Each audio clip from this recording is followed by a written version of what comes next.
When was the last time you saw one of these on the road?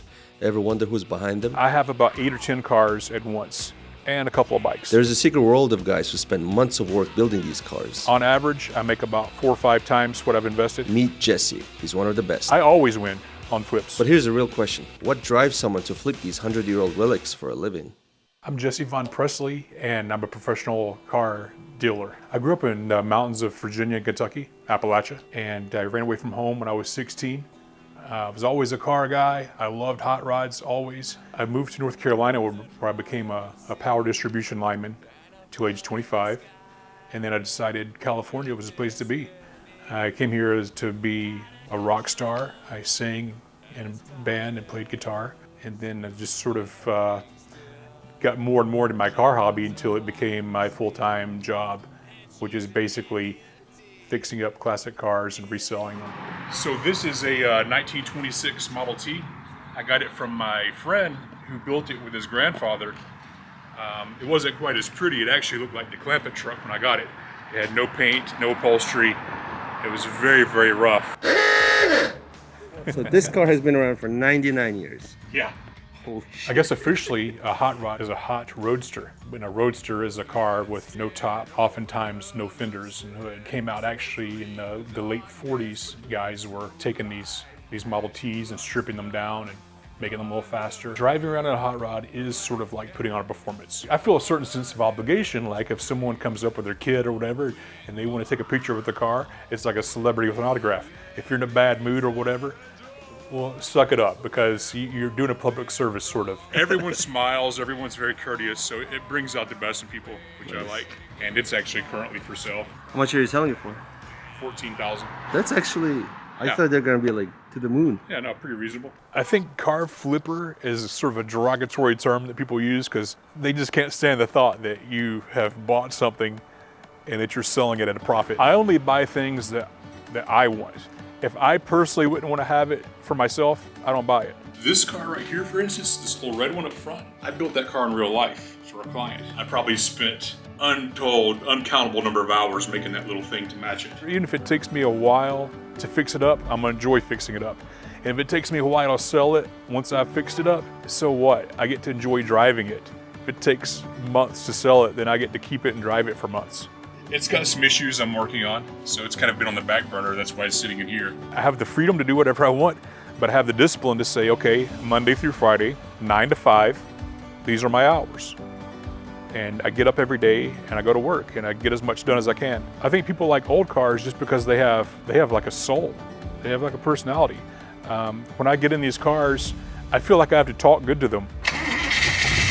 This is not made for somebody that's 6'6". Yeah. Wow. See what I mean? Now you get it. What's great about hot rods is that you're driving, first of all, in the open air. You have a full panoramic view, and then also you're making a statement, like my personality is represented through the car. It's essentially like driving a motorcycle, like a chopper with 4 wheels. It's dangerous, it's loud. So this is a photo of the Model T outside. I had that car in the family always. This is the car I'd actually, sit and play in when I was a kid. The photo was taken 3 months before I was born. I have pictures of my mom pregnant with me standing in front of the car. This photo was taken on the same day as that. It's known as the Mad Dragon because in the late 70s and early 80s, it had a crazy mural paint job with dragons and stuff on it. It's just a photo that I carried with me all through elementary school years and everything. That tea bucket has been the constant in my life. It spoke to me in a profound way as a child. It's a member of my family. I kept that passion for it my whole life.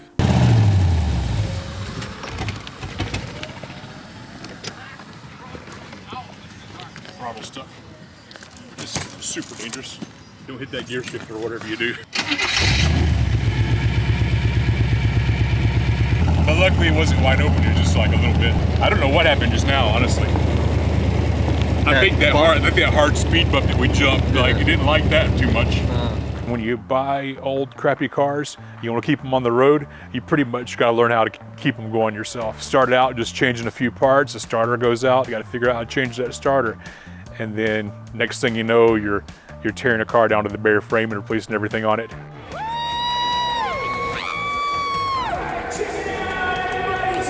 Cincinnati Kiss Football League, Oh, nice. the Arena Football League. Nice. So I brought this car out during halftime. I knew there's this like female guitar player named Courtney Cox. I drove her out to the center of the field, that's dope. in front of the audience at Honda Center in Anaheim. Wow. She gets out, plays the guitar solo. I'm sitting there in the car, and then she gets in, and then we drive off. Wow. A lot of things just fall into my lap because I have a network of people who are into it also. And they'd be like, hey, I know so-and-so's got this car you might be interested in. People know what I'm into. Probably a good half of them I found on Facebook Marketplace. Red flags as far as buying a car. Well, if it's newer than 75, that gives me caution because in California you have to do a smog check.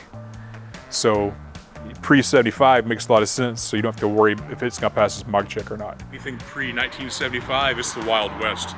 If you can weld it together and you have a pre-75 title, it's Mad Max. The wheels turn, it's good to go. Yeah, you're good to go. Like I don't have seat belts or any of that stuff. And I love a diamond in the rough. So I see something that looks like it's been neglected, like the black van outside.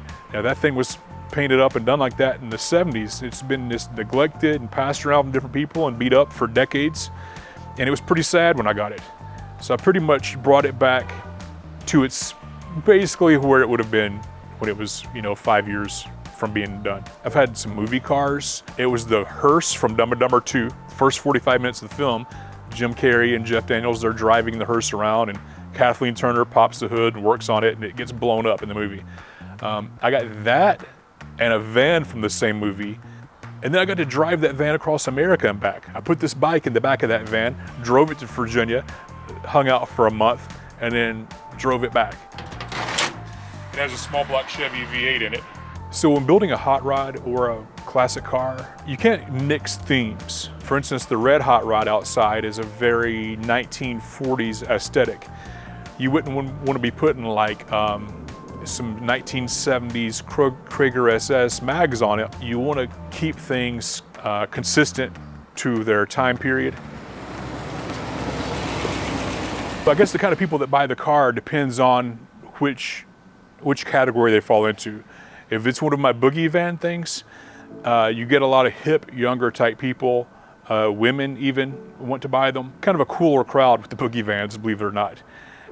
When it comes to the hot rods, it's more 40 and over, but back in the day, hot rods were teenagers. Teenagers were building them and driving them and racing them on the street. I'm actually in a car club called the Eagle Rock Trompers. It's a bunch of older guys, 60s, 70s, 80s, and they all have hot rods, and they get together for breakfast, and they sometimes meet up at car shows.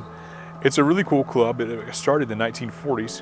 When we have hot rod meetups over here on Eagle Rock Boulevard, sometimes just like a half mile down the road, there's a lowrider meetup. And then they will kind of intertwine a little bit. And at the end of the day, whether it's lowriders or hot rods, there's just basically guys who put a lot of work into their cars and they love them and they want to show them off. Some people are intimidated when you say, yeah, I'm a car guy. Like, I'm going to start asking them all these questions about the firing order of a small block Chevy, 1-843-6572. You could come into the world as a child not knowing anything, and you can pick up a Hot Wheel and be like, oh wow, this is cool, this is nice to look at, this is fun to play with. Even if you're going to enjoy driving your factory model off the showroom floor, I think we all have that certain sense of just loving connecting with the road, hand in the wheel. And I can relate to people who love their Tesla. If you love your car, I can relate to it because it's about that driving experience, just you behind the wheel. It's a piece of art that you can drive around in.